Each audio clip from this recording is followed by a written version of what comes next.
Some of my financial mistakes will surprise you. They are the goals that a lot of us want to meet in order to achieve some perceived financial success. They are the ideas that most of us have been taught are going to help improve our finances, but after doing these things and carrying these ideals, I realized that they actually negatively impacted my financial situation. Let me share with you 6 of my biggest financial mistakes so you can decide for yourself if these mainstream ideas might actually be mistakes for you too. Let me know in the comments your opinions and what your biggest financial mistakes were. Number 1, going to college. Now, I don't necessarily completely regret going to college, but from a financial aspect, it hasn't benefited me at all. I like learning and going to school, and if I could get paid to go to college and I was making money and profiting from that, then that would be the ideal. But the reality is that it costs money to go to school, and college prices are rising a whole lot. I definitely don't think college is for everybody, and that's really something that I have 2 teenagers and we're really talking about a lot these days. Even though I didn't spend a whole lot of money going to school, because I did get a lot of scholarships and grants, so I didn't have a whole lot of out-of-pocket money, I did lose a lot of opportunity cost when I went to school. You only have a limited amount of time, and going to school takes up a lot of it. So while I was spending time studying and commuting to classes or taking online classes and writing papers and all of these things that I was doing to get my degree, I wasn't spending that time doing things that could have benefited me more financially. There are some really specialized degrees that you, of course, need to get a degree for, but that's not necessary for a lot of things. Guess what? I have more than 1 degree and I don't use any of them to make money. I don't have a job in the field that I got either of my degrees in. And, it was beneficial for me to learn these things, and I like learning. But when I'm sitting down with my teenagers and really talking to them about whether or not college is going to be worth it to them in the long run, it's a difficult conversation. So I have a bachelor's degree, and that is basically equivalent to having a 4-year full-time job, which if you worked full-time for 4 years doing something, you would spend over 8,000 hours doing that task. So I'm gonna say that's about how much time I spent getting my bachelor's degree. And just some statistics when you're deciding whether or not you should go to school. 40% of people don't even complete their degree. $460 is the average monthly student loan payment. $30,000 is the average amount borrowed to get a bachelor's degree. That debt is really affecting people. 51% of non-homeowners say that their student debt is delaying their home purchase. And there are 48 million people who are currently in student loan debt. So while you think you might not be that statistic, statistics don't lie. And, it's an iffy situation whether college is going to be worth it for you. So if I had to go back and do it again solely from a financial aspect, I would not get my college degree. I wouldn't go to school. I would learn all these things that I learned in college on my own and not necessarily have spent all that dedicated time to getting a degree that I don't even use to help me achieve my financial goals. Number 2, not worrying about my credit score.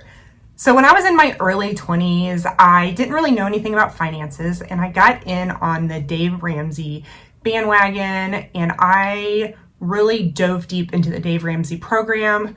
One of the things he teaches is to not care about your credit score at all. You shouldn't even have one. He calls a credit score an I love a debt score. I learned pretty quickly as a low-income single mother that not having a credit score or getting to the point where you're not caring about your credit score and it drops really low when you're going through this Dave Ramsey program is that can be really dangerous, especially for certain groups of people.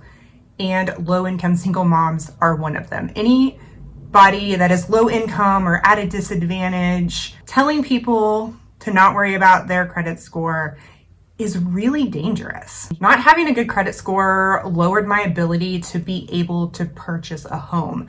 I was trying to get out of an abusive situation, and when you don't have a good credit score, like, it's really hard to qualify for a mortgage. And when you do qualify for a mortgage, like, and your credit score is bad, your interest rate's higher, and you end up paying more in the long run. Your monthly payment's higher. Having a low credit score also increased my monthly car insurance premium. It made me have to put down a large deposit when I went to open a utility account because my credit score wasn't good. Whether we like it or not, having a good credit score is important, and it is a tool that you can use to help you get into a better financial situation. When you have a bad credit score, you end up having to pay more for just your basic necessities, including housing, car insurance. Like, all of these things cost more when your credit score is not good. It can even impact where you're able to rent, causing you to maybe not qualify for a rental place that could be a really good situation for you and your family. And it can even impact what jobs you get, because some jobs do run credit checks. It's just extremely dangerous to not worry about your credit score unless you have tons of money and are going to be able to pay cash for everything, which most of us cannot do.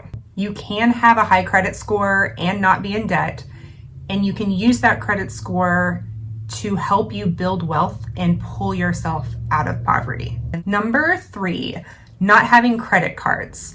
So this is another idea that is really pushed in the Dave Ramsey community, is to cut up and get rid of all of your credit cards. Having a credit card is not in and of itself bad. What's bad is if you have a credit card that you run up and you don't pay off your monthly payment every month and you get stuck having to pay interest.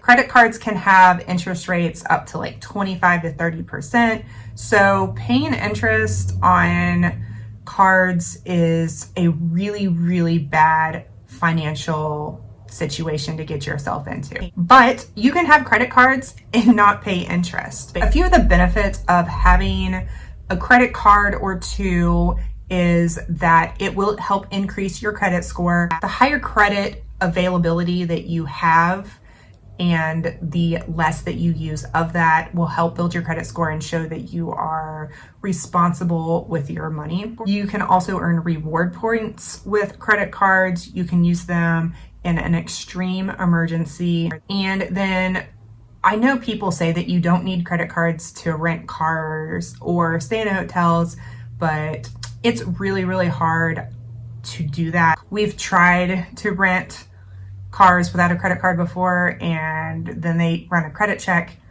and you need a credit score. So you can't like really rent a car without a credit card or a good credit score and a big deposit. So having a credit card just makes it very easy to rent cars and stay in hotels and probably a few other things that require a credit card. In order to make credit cards work for me, I never spend money that I don't have. So I do have a couple credit cards and I pay the monthly bills that I'm able to on those cards. I already have that money in the bank and I just pay those off. So I'm building reward points and I'm paying bills that I'm already going to pay. I don't go swipe a credit card when I go shopping or, just spending money frivolously. I'm very conscious with my money and how I spend it.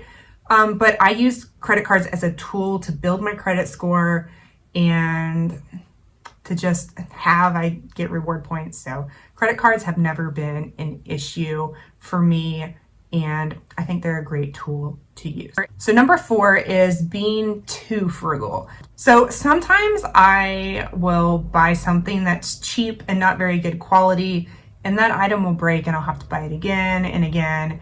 And that is not really a great mindset to have.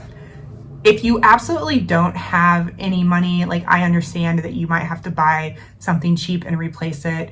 But if you have the money in savings or, are able to make a quality purchase, then you should really do that. In the long run, it's going to save you time, frustration, and money to have to keep replacing that product over and over again. Just a really simple, basic example that affects me personally a lot is a can opener. I used to buy the cheapest can opener and it would break all the time, and I get so frustrated and I try and find another cheap can opener. But I finally spent like $25 on a good can opener and it's lasted over a year instead of like 2 months. So not having a good can opener is very frustrating. Just buy a slightly better quality can opener. Don't always get the cheapest one. And then also not spending money on doing enjoyable things. It's kind of easy to get sucked into this super frugal, don't ever spend money on anything mindset. But once all of your needs are met and you're not like living in survival mode and you have a little bit of extra money, then it is important to spend money on doing things that you really enjoy. I always prefer to check free and low cost things to do like before I go and find something that I'm gonna pay for. And I'll always be frugal, but sometimes there's an event or something that my family wants to do that does cost more money. And if you're gonna get a lot of value out of that, then doing that, then you should do that. Having financial intelligence also means knowing when to spend money and when to save money.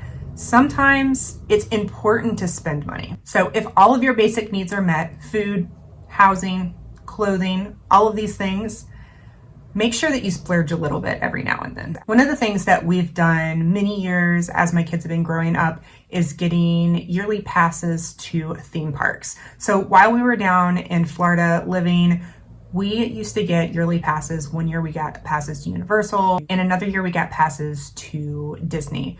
And both of those things were really expensive for our family, but it's something that we did like almost once a week, and we got a lot of value and enjoyment out of that purchase. So while it was really expensive, it was something that was definitely worth it to us. Number 5, buying my house with cash. So many people have the goal of paying cash for a house or paying off their mortgage. It's like a rite of passage that you've made it to this financially stable situation. When I sold my house in Tennessee and was able to use the equity that I worked really hard for, renovating that house over like a 10-year period, and I was able to use the equity in that money to pay cash for a house in Florida, I was super proud of myself. I still am. It's a huge accomplishment to be able to do that, but in hindsight, I don't think that it was a great financial move. Deciding to buy a home with cash is not a black and white issue. I could have come out better financially if I would have just gotten a loan on the house. And let me explain why. I walked away with about $150,000 when I sold my house in Tennessee. At the time, interest rates were just under 3%. If I would have gotten a mortgage and put 20% down on the house and took the rest of the money and invested it in something else that earned greater than a 3% return, then I would have made more money. When you have money in a home, that money is not a liquid asset. And what that means is that if you need that cash, you cannot get it out of your house without selling it. So it's not easy to get that money back because you don't really have money, you just own the house. So we did decide to sell our house in Florida, and that house is still currently up for sale. We do not have access to any of the money that we have invested in that house. So we had $150,000 and we went and put that in a house, and we do not have access to that money until our house sells. Now, the equity of the house did grow and we will get more money back on the house than we paid for it, but the same thing would have happened if we would have gotten a mortgage for the house. The equity in the house still would have increased. We just wouldn't have all of our money tied up into that one asset. And it's really not smart to do that. So we have some money in savings just for like emergencies and just like our personal savings. But well, that $150,000 was a huge chunk of like the money that we have. And we took all of that money and threw it into one investment. And I just really feel now looking back that that was a really bad idea. Yes, we owned our house free and clear and all of that, but you know, we could have gotten a mortgage, you know, paid off our monthly payments, had all of that money in savings, building interest. So if you're considering buying a house with cash or paying off your mortgage, just think even bigger picture and make sure that that's a really good financial idea for you. So I'm not saying it's always bad to have a paid for house, but I'm just saying it's not as black and white as the mainstream makes it out to be. And for some people, it really might not be a good financial investment. Number 6, not having a big enough emergency fund. So everybody should have an emergency fund to help pay for unexpected expenses, job losses, all of those things, so that you don't have to rely on credit cards or just, you know, losing your housing or not surviving. Like, having an emergency fund is really important. But how much money you should have in your emergency fund can be pretty controversial. Again, back to when I was a young single mom following Dave Ramsey's plan, he recommends having $1,000 in your starter emergency fund and then paying off all of your debt except for your mortgage. Well, only having $1,000 saved in an emergency fund while I was paying extra off to pay off my debt got me into trouble so many times, and it was really stressful. And that was many years ago. Today, $1,000 is significantly less than it was, you know, 15 years ago when my older kids were little. So I get that having $1,000 saved is just the beginning to have just in case while you're paying off all of your debt. But I don't care who you are. Having $1,000 is not enough for an emergency. That is going to make you just crazy stressed out all the time. I know that it's important to pay off your debt and hurry up and get all that, but you have to take care of yourself first before you pay anybody else. There are especially some types of families and people that need way more than $1,000. Me as a single mom and the only person able to bring in an income while I had 2 young kids and had to worry about childcare, I just couldn't go out and work and make more money if an emergency came up. Like, that was all the money that I was able to make for the month. So I decided pretty quickly that that $1,000 was not enough, and I needed at least 3 full months of expenses before I started paying off any debt. And guess what? That worked really well for me. I was able to live less stressed and take care of my family and not be worried all the time that we were going to run out of money, or I was able to pay for my emergencies without having to rely on credit cards or borrowing money from anybody or anything like that. And I was able to pay off all my debt years and years ago, continue to meet all of my financial goals. So basically, never only have $1,000 in savings if you can help it. You always should have or be trying to fill up the pot to have at least 3 months of expenses in your savings account so that you don't end up in a bad financial situation. Don't pay anybody off until you take care of you and your family first. You can meet your financial goals later, but taking care of your basic survival is way more important. And you can meet all your financial goals doing it that way. Don't forget to share in the comments below your opinions and what your biggest financial mistake has been. As always, thank you guys so much for watching, and I will talk to you next time.